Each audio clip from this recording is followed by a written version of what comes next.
Un anno di lavoro per mettere in piedi una rete di agenzie immobiliari che si chiama EREC e che è stata presentata a Pordenone nei giorni scorsi.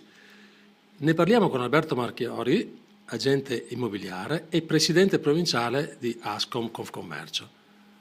Presidente, quanti siete in Italia e qual è l'obiettivo principale?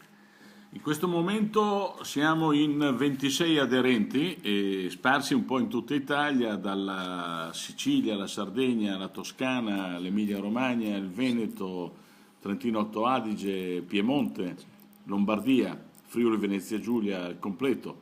È solo l'inizio, perché mettere insieme il meglio o lo pseudo meglio che ci possa essere nel settore non è una cosa semplice.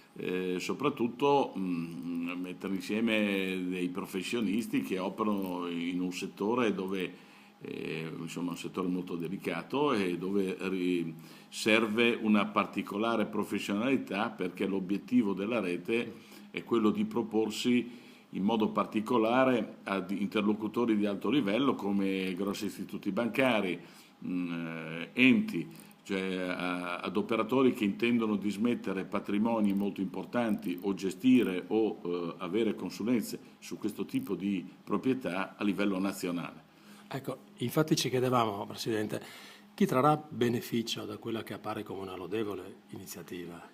Ma beneficio innanzitutto ne dovrebbero trarre i clienti, perché il fatto solo di essere in rete vuol dire poter mettere in contatto un cliente di Pordenone con un cliente per esempio di Catania per l'acquisto di una casa, con un collega di Catania, scusi, per comprare una casa a Catania stando a Pordenone, sapendo di avere un interlocutore valido del quale si possono tranquillamente fidare.